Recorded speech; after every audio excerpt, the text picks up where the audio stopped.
Now to prophets.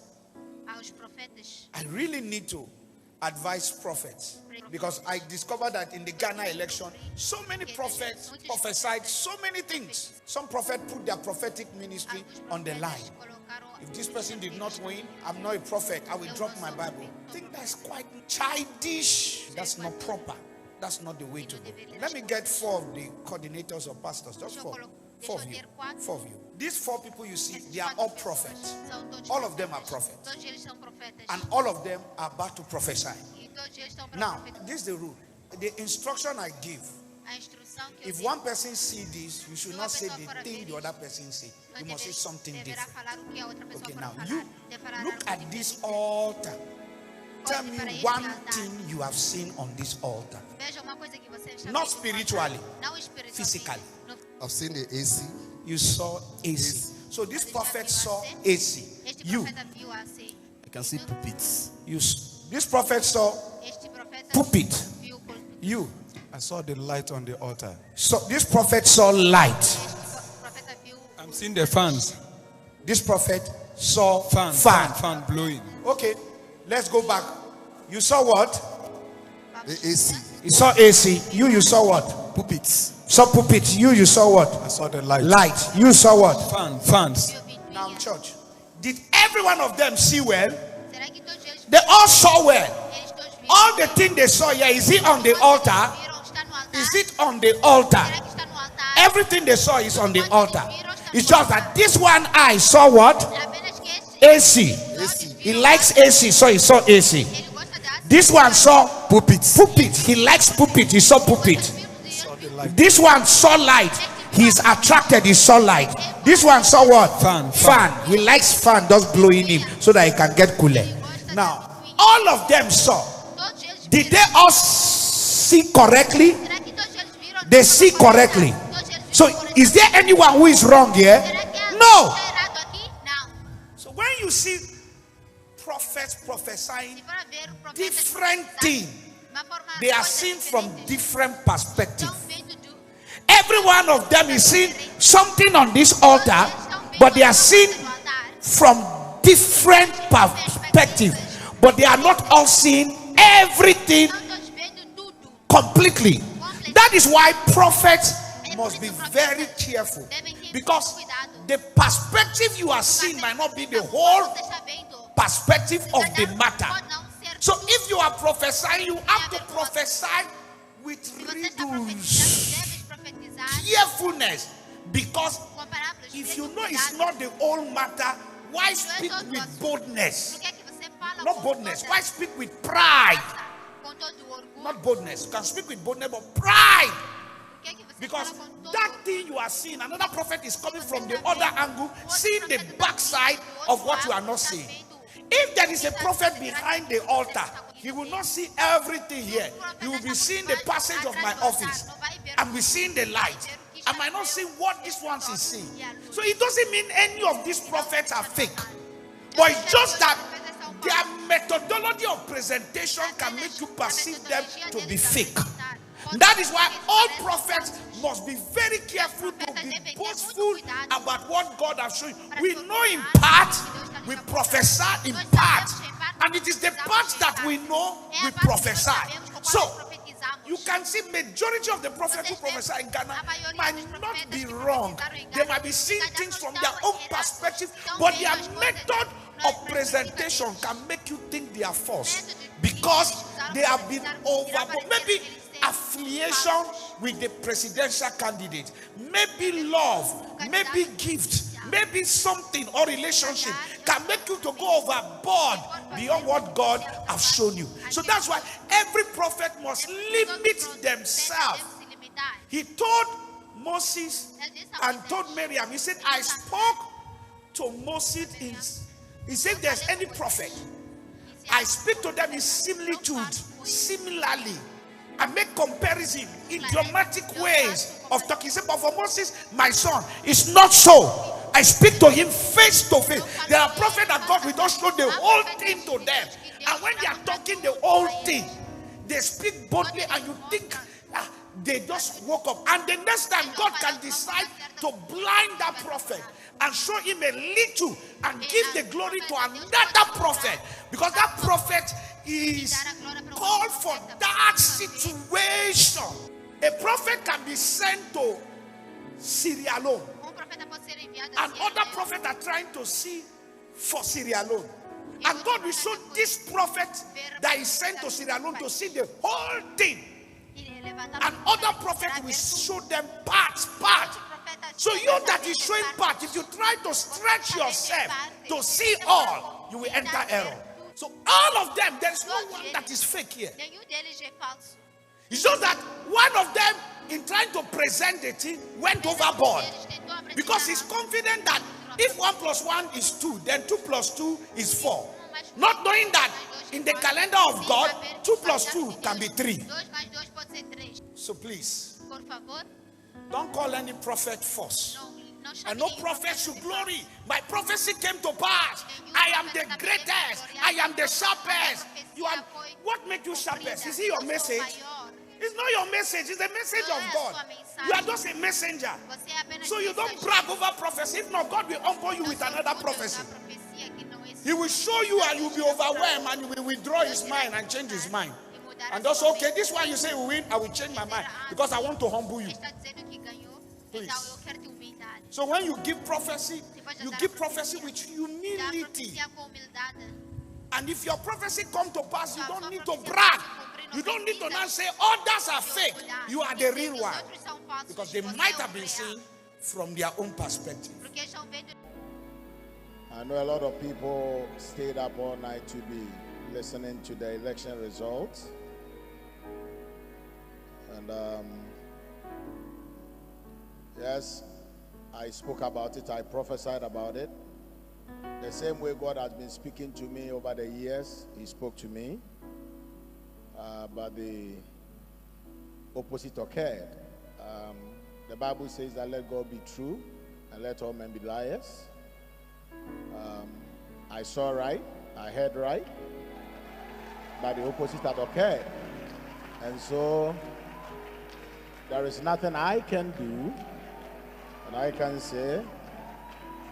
It's very interesting that in our walk with God, there are times that you feel you know him so much, you have come to a place, and he always starts and redefines himself to you. And personally, I think that physically it is difficult to explain, because the same way I've been hearing God speak was the same way I heard him speak. But for those of you who have followed me over the years, you know that most of the things that he uses me to say come to pass. And so I will not give the blame to God. God is true and every man is a liar. When it comes to God, I will prefer to be the liar for God to be the true one.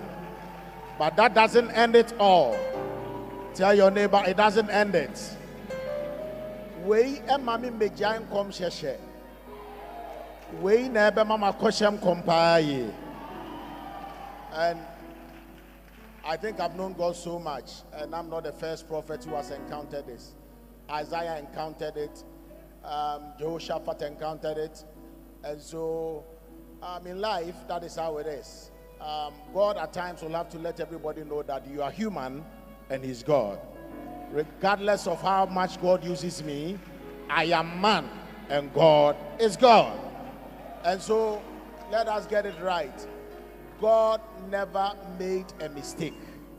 If there was any mistake, I was the one who made a mistake. And I'm human, and that's not the first time.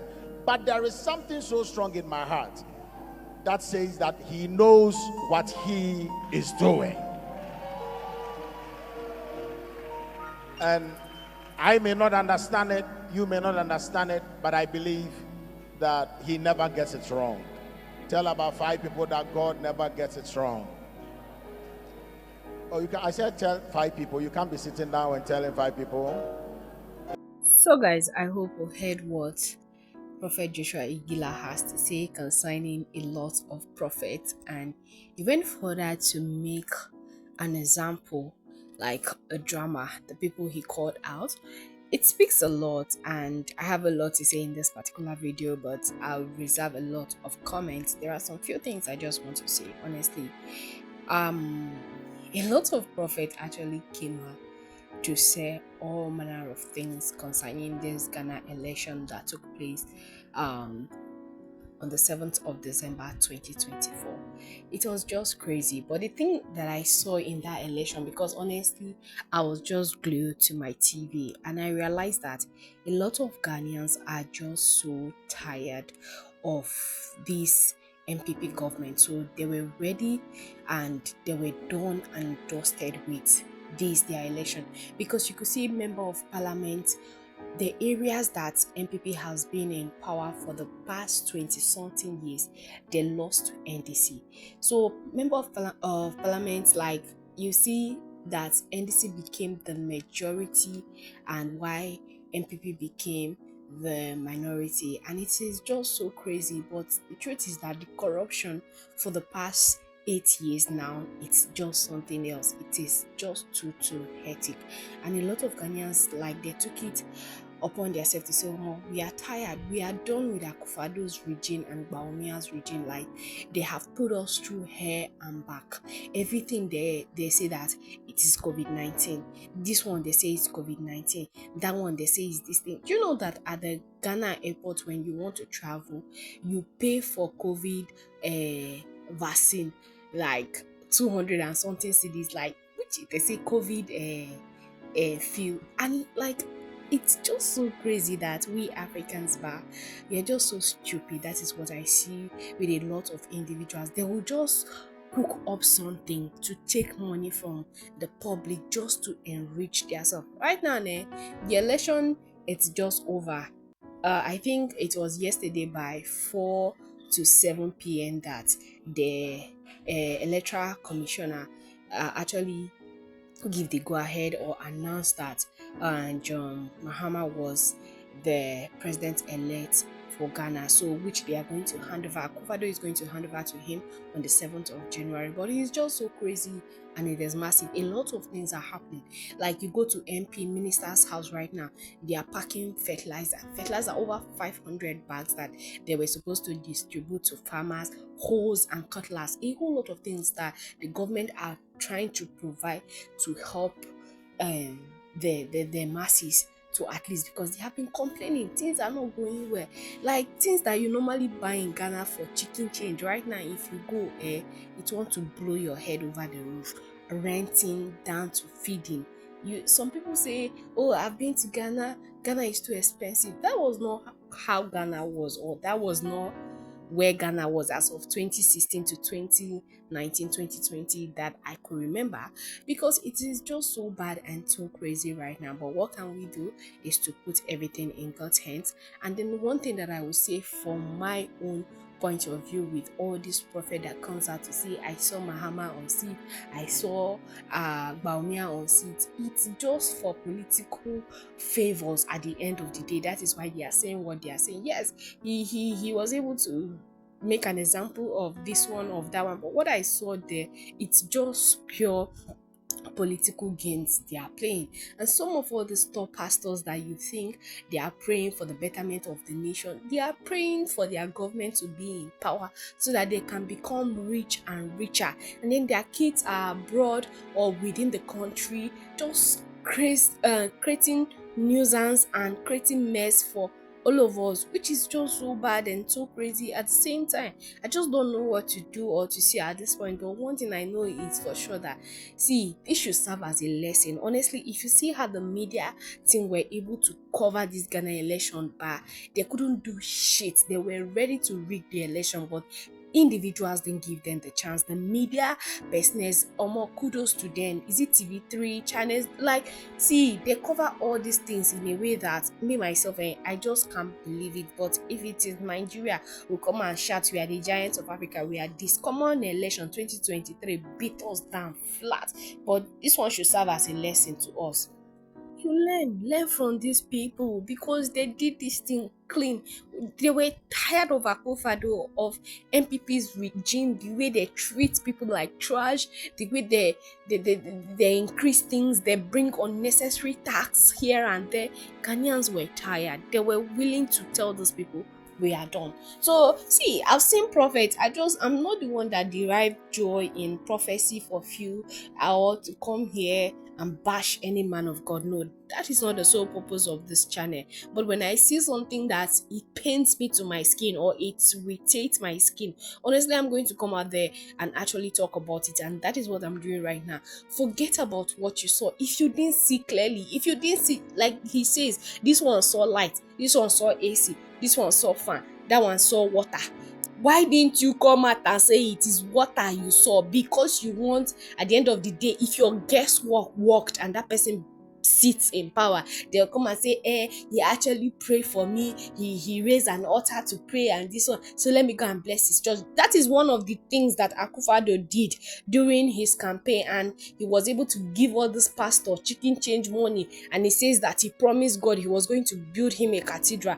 Go and see what they use, how many $1 million to build swimming pool. See, it's just so crazy. And I just hope that we Nigerians, we learn from it. It's not to come and sharp mouth on social media, If we are tired of something, we can actually make it work. Forget about what they are bringing in, like at the end of the day during a election. Be true to yourself. Stand by. That is, so nobody takes your vote. Nobody exchange your vote for anything. Okay?